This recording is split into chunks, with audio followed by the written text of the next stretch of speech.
too dummy thick, well, it's gonna splurge out everywhere. Didn't do a great job of crimping it. Oh, forget it. Just throw it over there. Okay, what is that? Everybody's a good, respectable young boy or girl or whatever you are, and you clip the zip tie ends off of your gas tank, okay? Look how much this thing looks. It looks like it came off the factory line, people.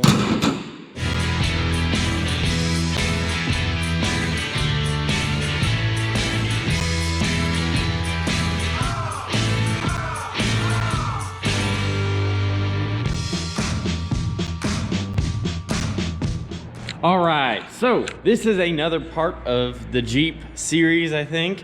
As you can see, it is not outside. It is finally in the barn with jack stands and lots of cardboard because it leaks everything out of it. And I worked last night until midnight trying to get this stupid pile of garbage in here from, like, I don't know, it's out there, took the tractor, pulled it over here, and it was a pain in the butt. But it's fine. Oh, hey, there's a snake. There's a slithery snake. What do I do with that? I'm not exactly sure how to pick up a snake.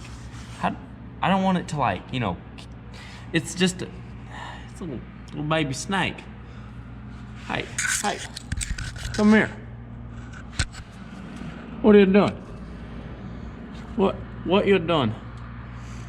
Okay, well, I'll just let that thing be. That's kind of funny. Yeah, it brought some critters in with it, along with a lot of dirt. There is dirt all over my shop floor right now. Yeah. She's a crusty and dusty girl. I mean, this is just, oh, that is now more dirt on the ground. That's great. You can still see all the wonderful holes in the floor, but I'm not worried about that right now because currently this stupid thing is sprung bad. Like, it's over here and a huge gap over here, but I don't have time to deal with that. But what I'm doing today is I'm trying to get this thing running. So last night I hooked power to it and I bypassed the starter solenoid to try to get it to turn over, and the starter would kind of move it, but really slow. So I took the starter out to see if it was good, hooked it up, and it's fine. This is what I call throwing parts at things that don't deserve it.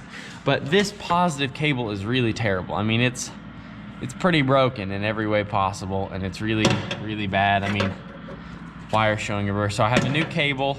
I got a new ground cable, even though it doesn't really need it, but I got one anyway because that's how I roll. And then, so I got 2 new cables. That I also have all the wires for this now. I've got new plug wires because these have, like, it's kind of hard to see. There you go. A lot of the insulation is gone. I also did some wire fixing. I had to put a new wire on this because I don't even know where the old one went. None of the insulation was on a few of the wires, so I fixed that and did a few other things. Now, from my initial inspection, I don't know if we'll have spark, but this is, I think, a good sign because these right here, which is like an ignition or spark or something module, I can't remember the actual term, but these seem to go bad a lot apparently on these, I've been told. These don't usually last, but this is a different one. This is not the original one, so that makes me think that this had spark issues and maybe it was fixed, or maybe it was parked because it didn't run because of spark issues. I don't know, but I did get the engine unseized and the motor did spin over, so that's really good. But now I'm just gonna start throwing parts at this. I'm gonna replace these 2 cables, throw that battery in here, I think, and see if I can get it to turn over. Oh, and put the starter back on, because it's kind of important to have the starter on when you try to turn the engine over. So anyway, I will be back with an update. We skipped over the fact that we put a new starter. Yeah, well, here's where I left you off. I left you off, guys, yesterday or the day before with this thing in the barn, and it's gonna get loud in here because it's gonna start raining. This thing in the barn, but this dumb thing, the old crusty starter, was dummy broken. So I have installed, where's the flashlight? I don't know. Installed a new one. I'll grab the flashlight so you guys can see. I've installed a fancy new starter right here. Oh, there we go. Look at that. It's all nice. This is what I call throwing good parts on pieces of garbage. But that only set me back like 60 bucks. So that's something I'm willing to take. Now my hair's a mess. There we go, that's a little better. So now, our next step is, let me show this to you. I'm gonna connect the battery. That's probably good enough for us. I'm gonna hop in the car. And now, listen to the big girl. Oh, that's, yeah. The ignition actually stuck there, but you can hear it actually turns over now. This thing is breathing new life after 20 years, which is super cool. And I know it's not running yet, but the fact that the engine turns over, seized to turning over, fingers crossed to running. But what I've done so far, new cables, which actually I think helped some of the issues that we were having. Yeah. So some new cables, we're gonna put the carburetor back on. Got new plugs and wires over here. You want to spin this car over about that? Jerk these off. 1 second, I've jerked the old spark plugs off for some new shiny ones I got from my boss coming in clutch. I got a new one of these just in case the old one was broken, but it is not. So I just have an extra one, and then some new plugs and wires, or plugs, new spark plug wires. Let's go into your box because this is part of the cruise. Oh, we should, oh, is that part of the cruise? Yeah, that's that cruise arm. Oh, that makes sense why that's not going in. So anyway, we are almost ready to try to make this thing run. We're gonna put some new plugs in it, some new wires, spray some carb cleaner down here and see if it can fire, and if it can, this will be the best. And then the carburetor will go on once we make sure it fires. Then the fancy motor crap carburetor is gonna go on. Yeah.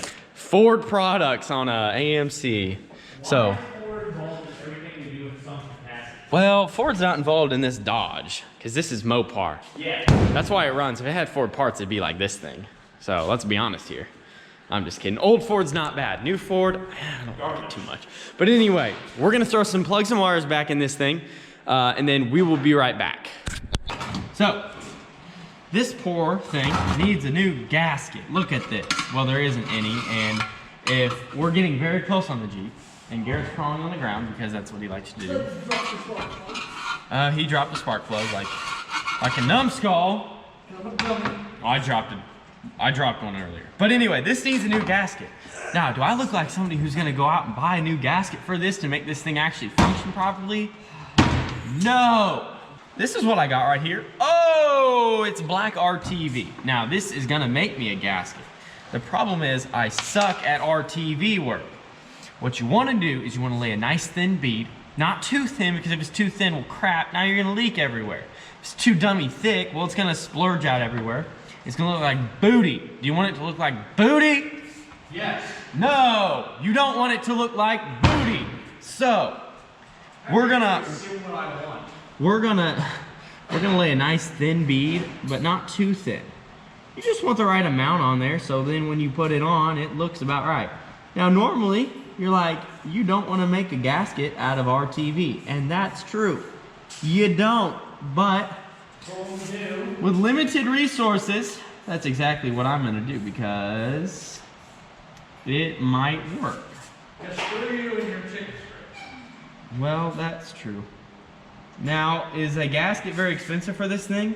Probably not. Not really, no.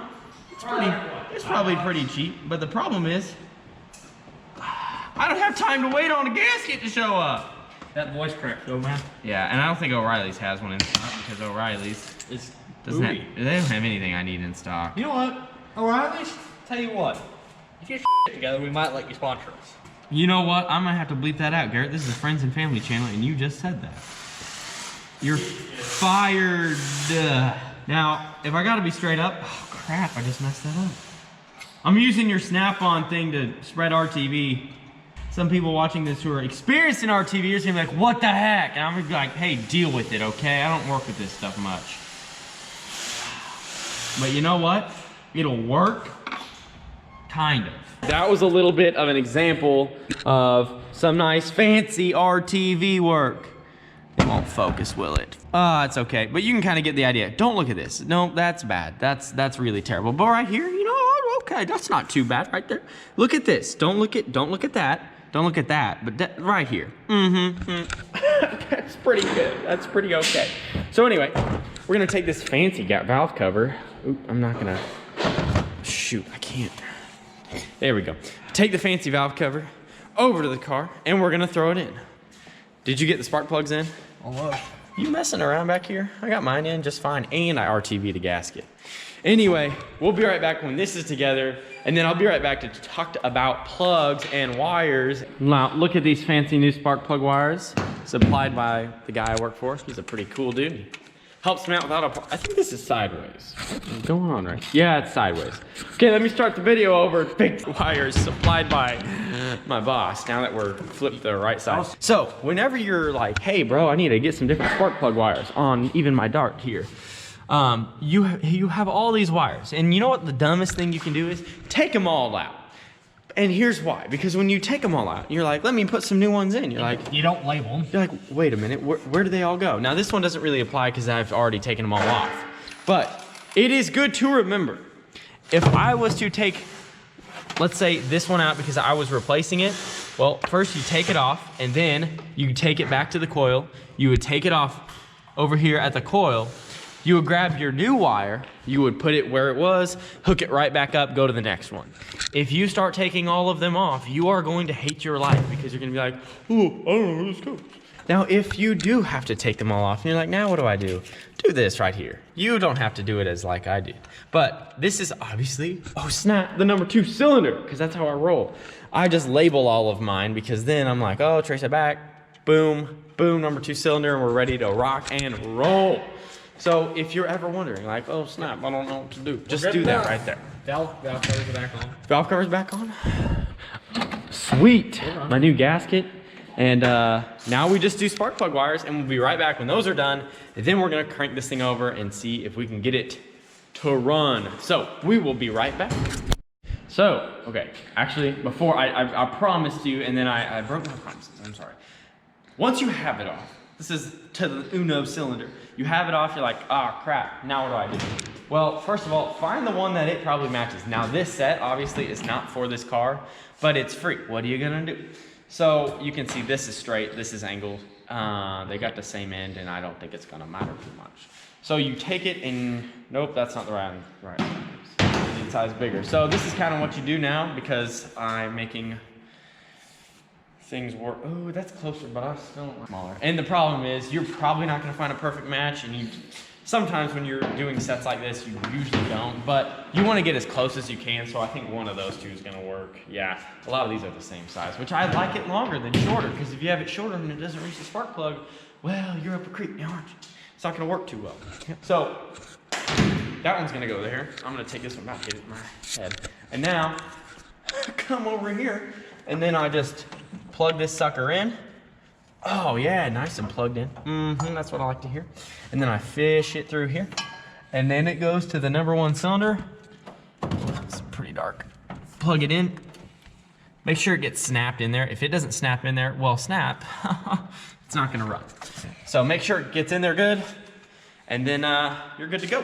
Go to the next one. So that's what we're gonna do. Now we'll be back. This is, no, not yet. This is what we call the moment of truth, ladies and gentlemen. We have every wire except for this pesky coil wire, because the one I've got, oh, I don't even know where I put it. Yeah, here it is. This is a very short wire for the coil, which is over here, and it has to go all the way over here, so it's not doing good. But now, this is the moment that everything happens, right, Garrett? We are going to, for the first time, try to start it. Okay, so let's do this. Oh, there it is. Oh my gosh. Oh my goodness, dude. It just fired. It was like that, and it just like sputtered. How did you get it to kick? I don't know how I did that. I sprayed starting fluid in it. All right, do it again.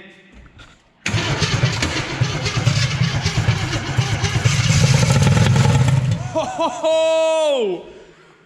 Running! We just made a car that has sat for 20, what? What's the last plate on this thing? Well, you want to What? run around and go get yourself a clickety-clackety fuel pump? 95, 24 years. This hasn't run. And I just got it to fire. That is freaking awesome.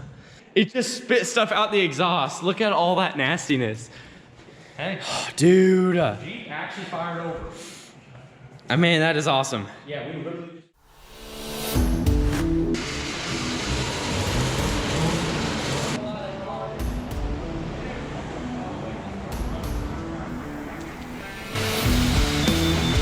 not turning the motor over. Dummy sees to running. We just said the radio. We have, I assume that has a battery in it. I feel like they're making good progress. It's all right, just leave it. It doesn't matter.